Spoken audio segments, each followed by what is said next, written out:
के सम्मेलन की अध्यक्षता कर रहे अध्यक्ष मंडल के साथीगण,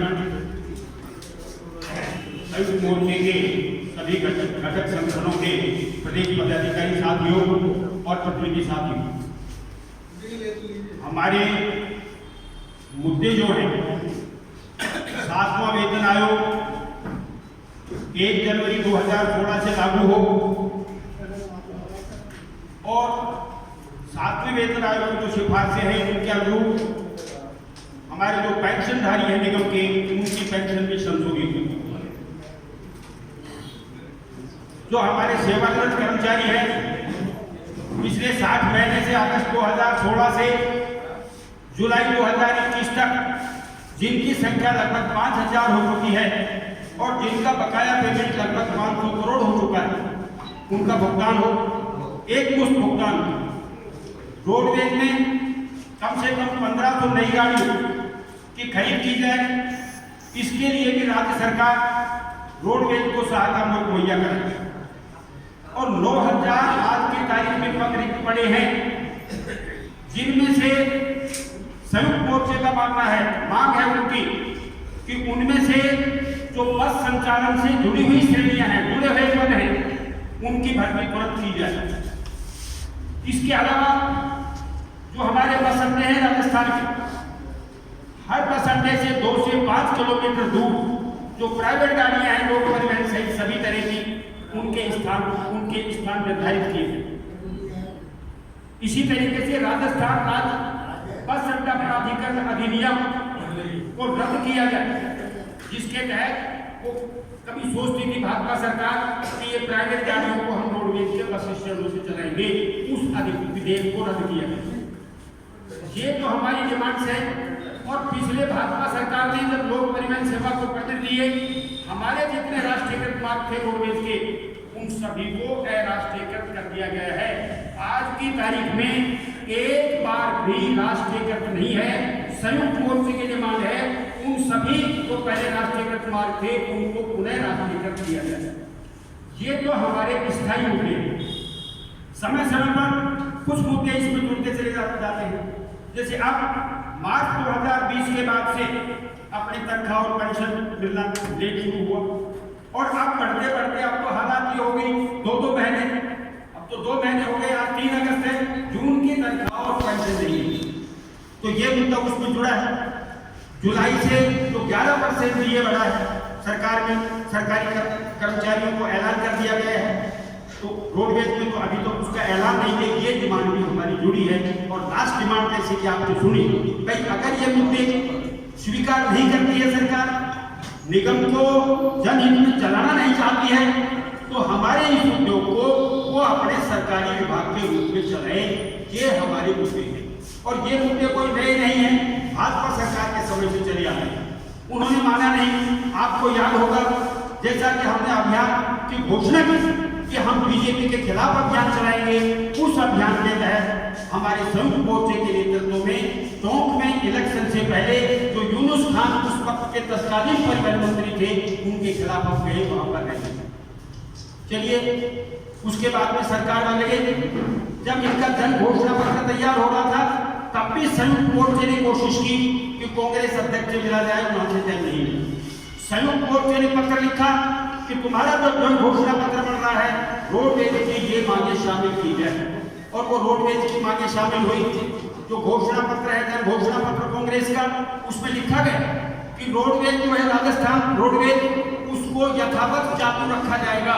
नंबर 2, निगम के जो कर्मचारी हैं, हड़ताल के जो मुद्दे थे, उनके प्रति ये हमारी सरकार सकारात्मक निर्णय करेगी और नई बसें खरीदी जाएंगी। और मार्गों के लिए तो एक कदम आगे बढ़ के लिख दिया गया।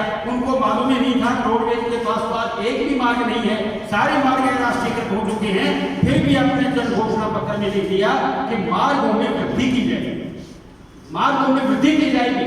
तो कहने के माने ये जो हमारे सारे मुद्दे हैं, वो सारे के सारे मुद्दे कांग्रेस के जन घोषणा पत्र से कवर हो गए हैं। उसमें सारी की सारी है, हमारी समस्याएं हैं, हमारी नई गाड़ियों की खरीद की उसमें घोषणा है, नई भर्ती की घोषणा है और नए मार्गों को, ये सारी घोषणाएं हैं। सवाल ये, उस जन घोषणा पत्र को जब कांग्रेस पार्टी की सरकार बन गई तो उसको सरकार का दस्तावेज बना दिया गया।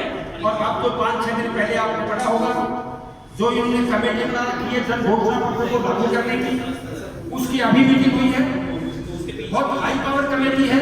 अखबार में पढ़ा 58% वायदे जो सरकार ने जन घोषणा पत्र में किए थे उनको एकदम 100% पूरा कर दिया गया है। 20% वायदे प्रगति पर है, वो कुछ तो पूरे हो गए हैं, कुछ होने बाकी हैं। अब तो 58 और 20 28 केवल 12% वायदे ऐसे हैं जिन पर काम शुरू किया जाना है।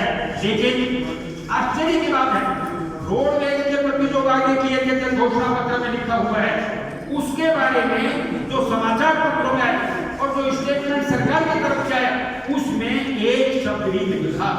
इसका क्या मायना करता है? जो जन घोषणा पत्र जिसको कहते हैं हमारा सरकारी दस्तावेज है, रोडवेज की जो समस्याएं हैं, रोडवेज के कर्मचारियों की जो समस्याएं हैं, हमारे उद्योग की जो समस्याएं हैं, वो सरकार के लिए प्राथमिकता नहीं है।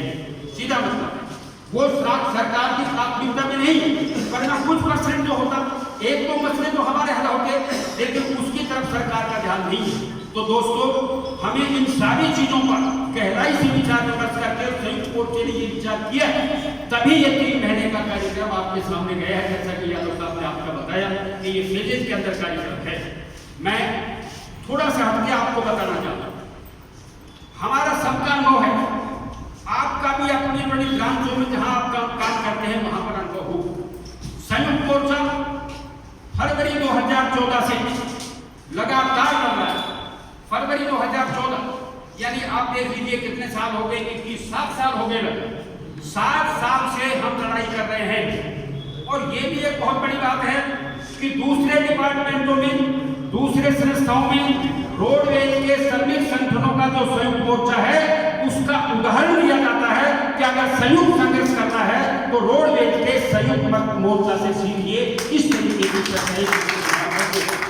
तो ये तो वो करते हैं।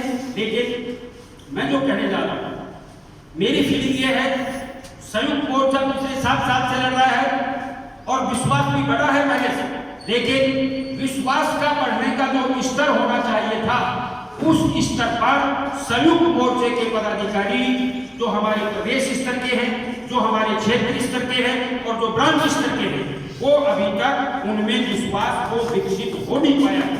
और ये विश्वास विकसित नहीं हो पाना कहीं ना कहीं निश्चित रूप से हमारे आंदोलन को कमजोर करता है, उसको छोटा करता है व्यापक बनाने की बजाय।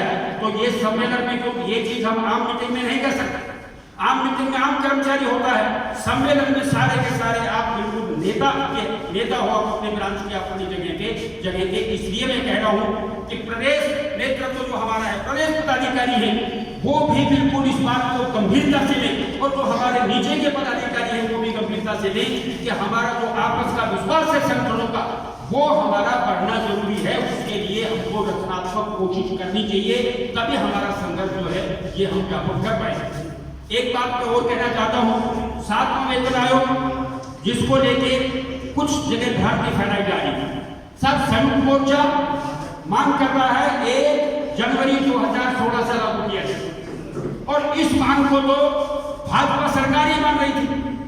केवल इसलिए नहीं माना भाजपा सरकार ने कि संयुक्त मोर्चा अड़े कि साहब हमको तो 1 जनवरी 2016 से ही लागू करो। इस तरीके के प्रचार है नीचे। अब आपके सामने भी ये होंगे, ये प्रचार बिल्कुल ही झूठा है।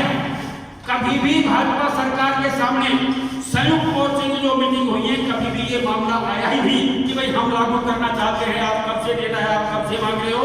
तो इस तरीके का कोई मसला नहीं। अभी भी हमारी 21 जून को जो मीटिंग हुई परिवहन मंत्री के साथ, संयुक्त मोर्चे का स्पष्ट मानना था कि भाई हमारा जो 5वां वेतन आयोग लगा है, 6वां वेतन आयोग लगा है, अब भी उसका जब हमारा कर्मचारी रिटायर होता है उस वक्त उसका मिलता है। तो ये भी इसका भी आप कर सकते हो, लागू तो आप तुरंत तारीख जो महीना है उससे कर दीजिए, जो हमारा एरियर है वो बाद में जो है रिटायरमेंट के वक्त मिल जाएगा। और अगर ये भी सरकार नहीं कर पाए तो भी हमारा नोशनल फिक्सेशन कर दो। हमारा संयुक्त मोर्चा यहाँ तक भी सोचने को तैयार है कि अगर हमको एरियर में छोड़ना पड़ा हमारा नोशनल फिक्सेशन 1 जनवरी 2016 से हो जाए तो हमें कोई आपत्ति नहीं है। तो ये इस तरीके का प्रचार आपके सामने पहले भी आया था, हमारे सामने भी आया था, इस तरीके का प्रचार आए तो आप अपनी समझ से इस दृष्टिकोण से आप उनको जवाब दीजिए।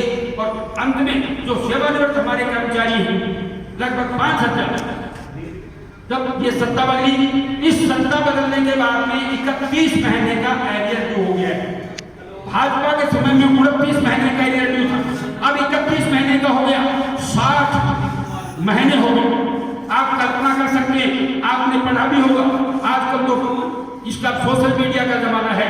एक मैंने हरगोविंद जी से पूछा, केवल 36 दिन में ये कोरोना का काल जब चला 47 हमारे सेवानिवृत्त कर्मचारियों की मौत हो गई। अगर पूरे 5 साल का रिकॉर्ड लगाया जाए, हमने हमारे डिमांड चार्टर में हमने लिखा है अंदाजे से कम 100 लोगों से इनकी संख्या कम नहीं होगी जिनकी डेथ हो गई। लोग मर रहे हैं, पैसा नहीं है, इलाज नहीं करा सकते, मतलब एक इस तरीके की स्थिति है। तो ये सारी हमारी डिमांडें हैं, ये डिमांडें हमारी सारी महत्वपूर्ण है, लेकिन इससे भी ज्यादा महत्वपूर्ण वो है जो हमारा संत मोर्चे का कार्यक्रम है।